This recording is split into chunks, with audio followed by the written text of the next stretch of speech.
Speaker Johnson, you say that the Democrats had a Hate America rally, but what does it say that the President of the United States over the weekend released a video of him pooping on the American people? The President uses social media to make the point.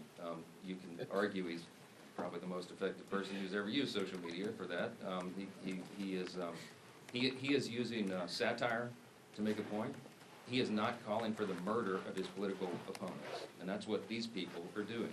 I mean, they're in one of these photos. I think there's a picture of the president hanging in effigy by a noose on one of these, the one on the far end. I mean, it's unconscionable. Look, America is built on the idea of free speech. You have the right to protest. Of course, we jealously guard that. I mean, Chip and I are attorneys. We've defended that right in the courts. But what they're doing right now is different.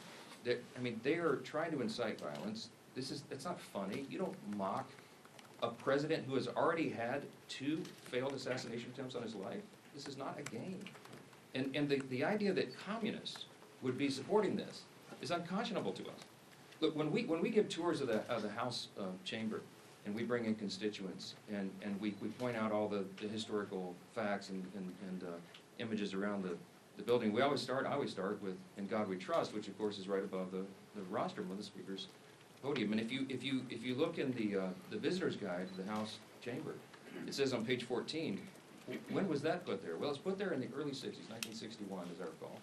And it says in the guide that it was put there, Congress voted to put that there as a rebuke to the Cold War era Soviets. Why? Because their philosophy, that's what it says, a rebuke to their philosophy. Their philosophy was Marxism. Marxism begins with the premise that there is no God. It is antithetical to who we are as Americans. The Declaration of Independence says we're created by God and He's the one that gave us our rights. It is in God whom we trust. That is the national motto. That's what America is built on. What those people are advocating for is at its essence un-American. And when they go the next step and they call for violence on political officials in an environment that is already a heightened threat environment, it's dangerous stuff. They had the right to do it. Congratulations, they didn't burn any buildings down. That's a big achievement for the left, to have some kind of gathering where they don't have a loot-in and riots and burn a building down.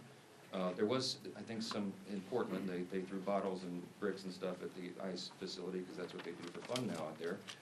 But, you know, they had a free speech event. Congratulations. But you need to look past that and look at what it is they're advocating for openly, and it's really scary stuff.